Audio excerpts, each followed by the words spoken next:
Hi, everyone. This is Jack Allwild with another money episode. Today we have Marc Oshioro on. He's at F_I_R_E_fighter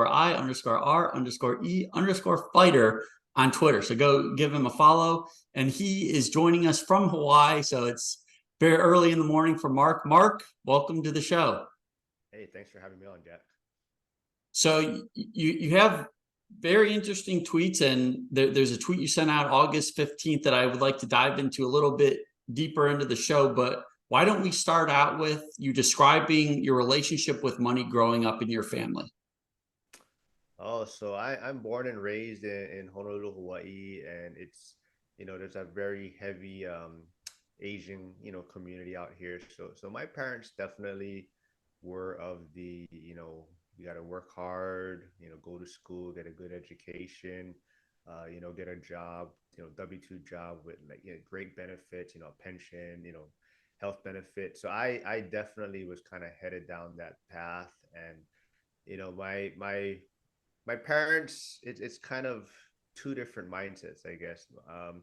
My mom is definitely more of the Dave Ramsey mindset of, no debt, saving, being very risk adverse, I guess you would say. My dad was a little more kind of had a little more entrepreneurship in him, always trying different things. But definitely, he did work for the city, so he definitely had that pension and background of getting a job with good benefits. So my me growing up, kind of, I was just put down that traditional path of working hard, going to school, getting a job with great benefits, and basically, working 40 years, 40 hours a week for like, 40% of your income when you retire, based off your retirement account. So that kind of was my path, or my financial path. Now, I just heard recently in a lot of Asian families, the wife actually is in charge of the home finances. Was that the case in your family? Well, I don't know if maybe it was just easier that way, from I see. putting up with, um, you know, I guess my dad, I don't know if I would say he failed a lot Uh-huh. in his ventures, but he, as you being in real estate, me being in real estate investing, you realize that it doesn't always go as planned, and there's going to be times where, you have mistakes and problems. And that kind of was, my dad, he got into real estate ventures, and some of them didn't, pan out. And definitely my mom will always remind him of those things. And so I think maybe after a while it just gets to a point where it's like, I don't want to deal with this. I'm just gonna cut my losses, and we're gonna, kind of head down this traditional path. So my mom definitely, you know they kind of blended well. Like my dad's W-2, his income was very, significant for his position. So they kind of lived off of one income in a sense. Mhm. So my mom actually was able to save a lot. So Okay. the whole Dave Ramsey mindset for her worked really well, because basically they were just living off of my dad's income. So she was Mhm. saving everything, mutual funds. And so for her, they're both, in their 80s basically right now. So they've done well. And, my mom's has grown a lot because it was, basically just compound growth, and she was just saving it. And so that's, part of it is, trying to save from your take home pay, your W-2 income, right? So they were allowed to do that. By having two incomes, they basically saved one whole source of income. So, I mean, you mentioned real estate. You're also a firefighter, out of state investor. How did you get introduced to real estate? I guess it was through your parents. How did you decide that was the vehicle for you?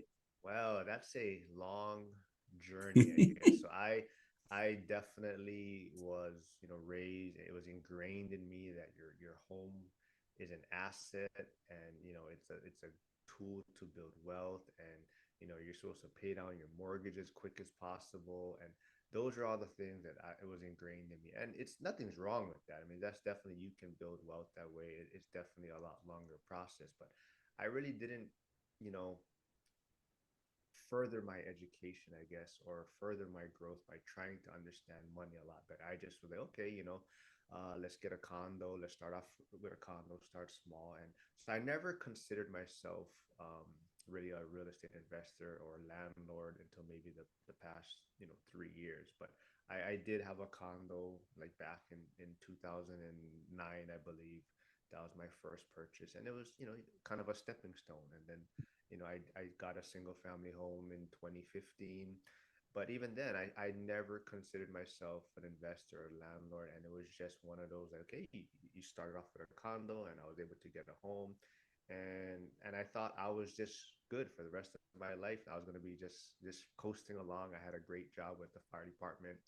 I had this pension in place, great benefits.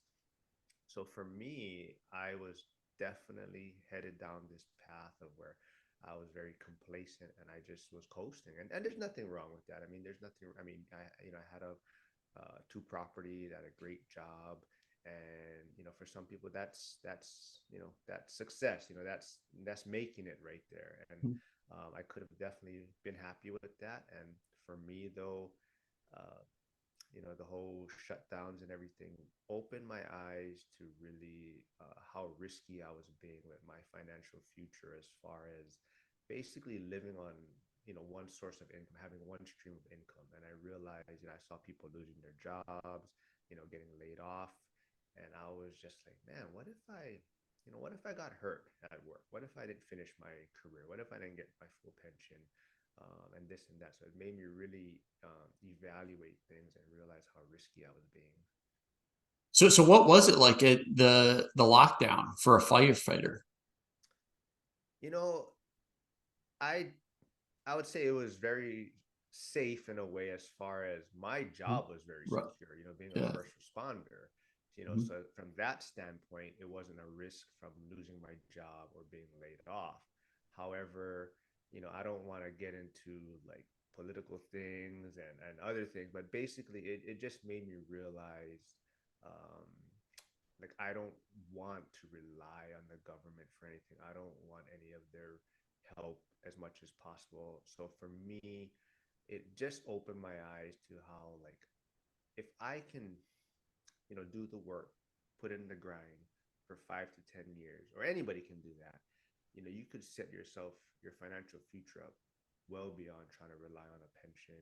And worst case scenario, I end up with my pension, right? Worst case scenario, if Mhm. things go wrong, I have this pension, sitting there. So that's kind of where I was at. And definitely, it opened my eyes to and I hate to say it, but it made me realize, maybe my passion is not with the fire department anymore.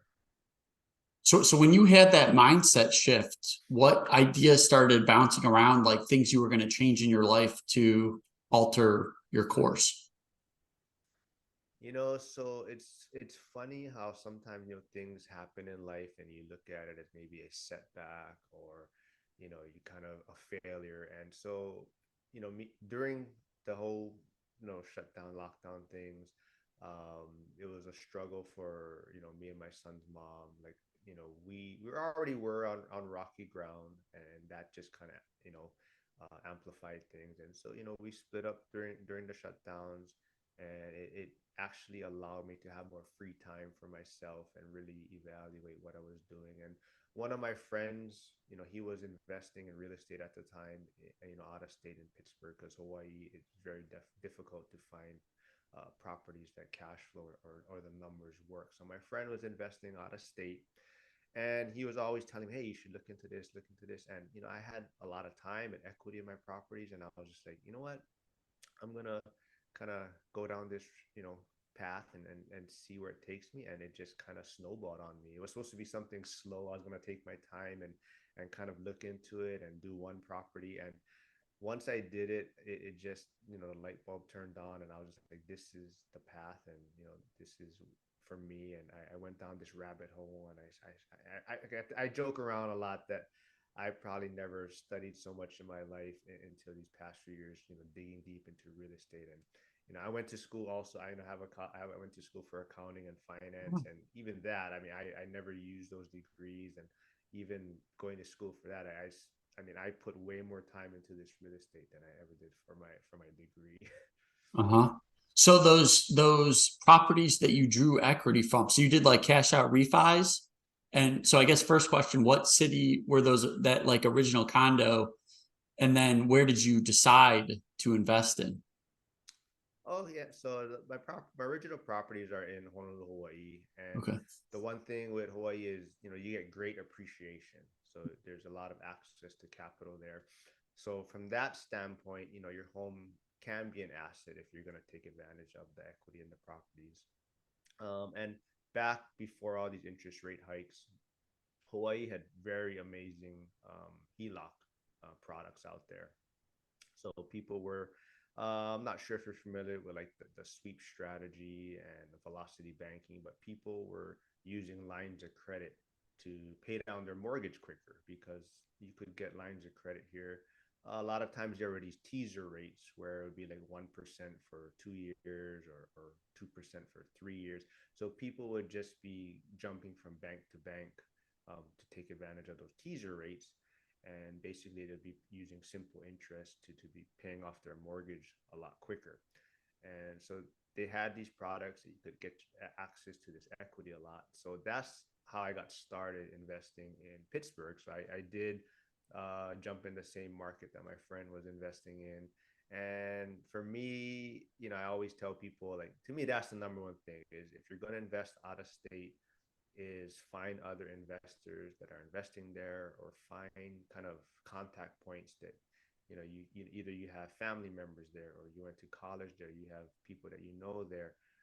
But knowing other investors that are in that market is super helpful. So is that how you got the property manager? Was through like your friend's connection who was already investing there? Oh yeah. So I always tease my friend, and he probably doesn't like it, but I always tell him he made tons of mistakes. So that's what actually made me feel comfortable as far as jumping in in Pittsburgh. So I Okay. tell everyone, there's tons of great real estate markets out there. And there's not a best one, but there's a best one, for you. And you have to find one that you have connections with. And I'll be honest, I didn't do like this whole deep research into like why Pittsburgh is a great market. I always, like I said, I always joke around that my friend made a lot of mistakes, and that made me feel more comfortable jumping in that market because he kind of went through some lumps, and he was building a team there. So it made me feel more comfortable jumping in on Pittsburgh. And same thing, I've made mistakes now. So he's made mistakes, I've made mistakes. I'm helping others get started there, and hopefully they don't make those same mistakes that we've made, and we're just trying to grow something there. Mhm. In the early stages of, I mean, maybe in terms of the financing component or just yeah, doing these deals, were there any podcasts or books that you felt really like moved the needle for you and really got you amped up to try it out or enhance your understanding? Yeah, most definitely. I mean, honestly, I think the channel that I've related to the most for whatever reason, and I love the people that he brings on weekly, is Michael Zuber at Ah, one okay. rental at a time. That's probably my ultimate favorite, not only because of his information, but I love also the guests that his weekly guests. So like Dion McNeely, the lumberjack landlord, Millennial Mike. So Brian Adamson, who's also an out-of-state investor. But these people kind of relate to my mindset, and also they teach me things I learn from. And even if they have a different mindset, it kind of just makes you think a lot differently. And then another person that I also, he's not quite with them, but he's been interviewed by them, and he's also Coach Carson, Chad Carson. So his book just came out. Shoot, I can't. It's yeah, the Small and Mighty Real Estate Investor.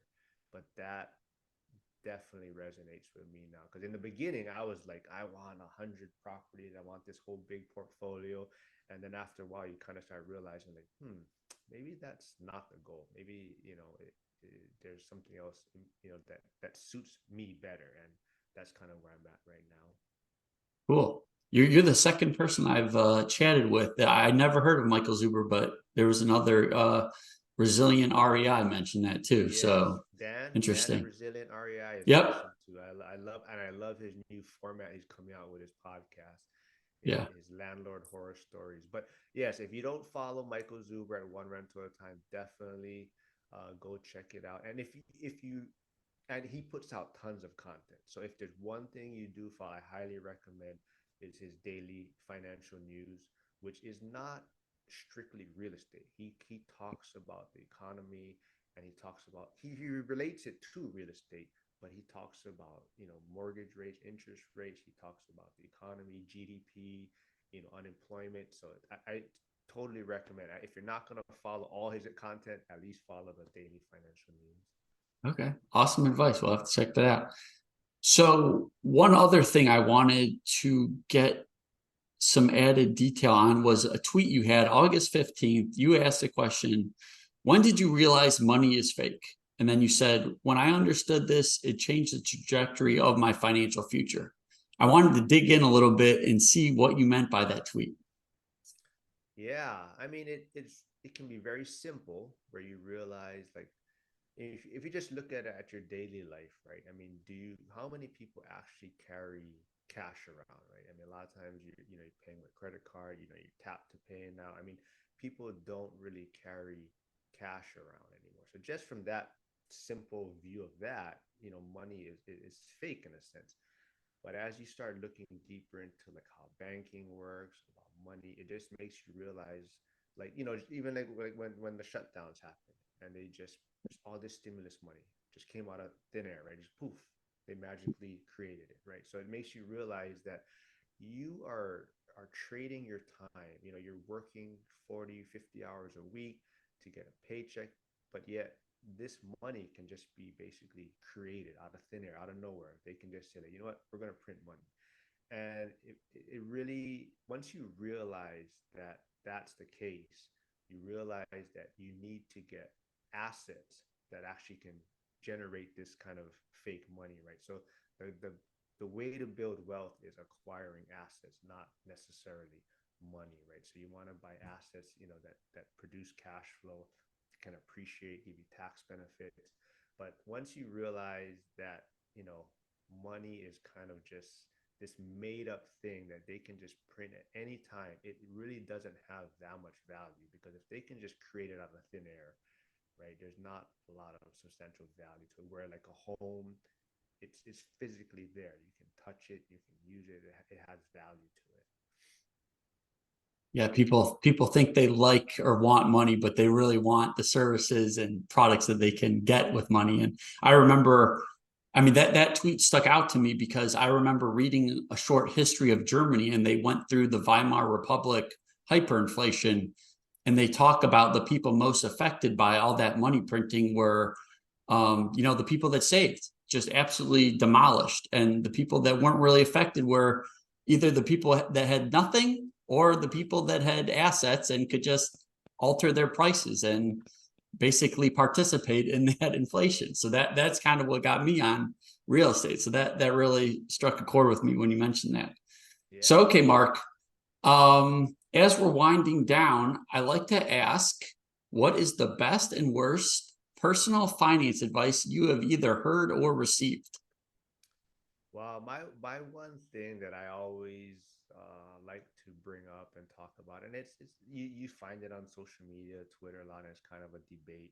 But my thing is that like I said, growing up in Hawaii, kind of heavy Asian influence, but I was always told that your home is an asset, and not saying that it's a wrong or bad financial information. It's kind of just you really have to dig deeper into it to really understand um, how to use your primary residence, I guess, in a sense. And for me, and I don't want to I don't want to point light to, for example, like the fires in Maui, right? A lot of people lost their homes, very sad situation.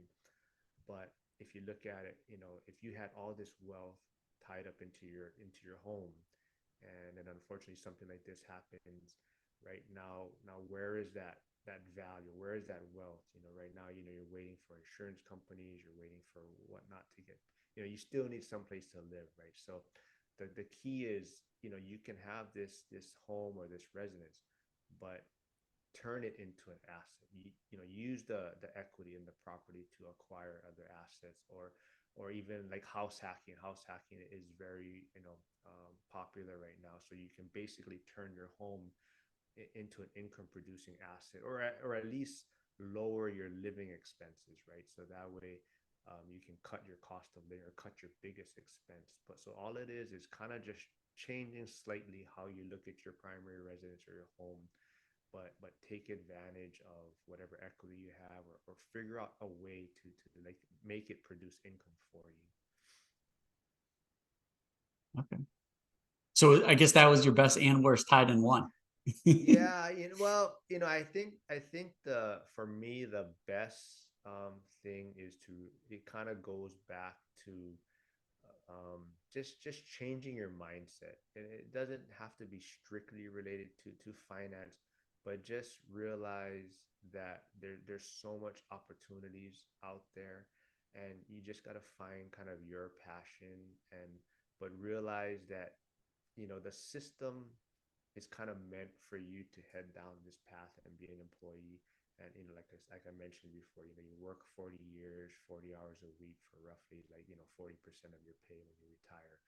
And nothing's wrong with that. But when you start looking at it, like, why do I want to work till I'm 60 or 65 or whatnot, when if I can do the work, put in the grind, maybe in 10 years I can retire early, or definitely just set up my future, my finances in a better situation. But for me, it's really just changing your mindset, and understanding, um, kind of the whole aspect of assets and liabilities. To me, I think that's really helpful, because when I was younger, I just blew my money, wasted tons of opportunities. I was just buying liabilities. And now when I look back at it, I'm like, I should have bought assets that paid for these liabilities, and I would have been in a way better situation. But it's funny, I think when I talk to a lot of people too, it's like, I think everybody goes through that phase, right? And the sooner you understand that, then the sooner, you can get out of that kind of financial trap. And I think most of us kind of went down that path at some point, and the sooner you can get out of it, then the better you'll be. Awesome advice, Mark. Yeah, I think people are going to get a lot of value from hearing your story, and hopefully they take some actionable steps away. So, Mark, why don't, before we head out, why don't you tell the listeners where they can go to learn more about you, and where they can get in touch with you if they'd like to? Yeah, so I'm a realtor also in Honolulu, Hawaii, with Remax Honolulu. So if you're ever looking for a property, or even property management, so I'm doing a lot of property management out here right now. Just hit me up. But I'm also all over social media, Instagram, Facebook, Twitter, Threads now, I guess, YouTube. So yeah, just look under Financial Firefighter, and you'll find me. And I have my YouTube channel, kind of just talking about my journey, talking to other investors, but basically telling everyone all the mistakes I made, how I got started, and hopefully just trying to help others, get out of the rat race, and kind of get into. I totally believe that, especially being in Honolulu, Hawaii, the properties are so expensive here, that out of state investing is the way to do it. To find a market where the numbers make sense. But just want to help people get started, and hopefully we can all, be financially free, and enjoying our lives together. There you go. Well, Mark, it's been a pleasure, and hopefully we'll talk again. All right, thanks for having me on.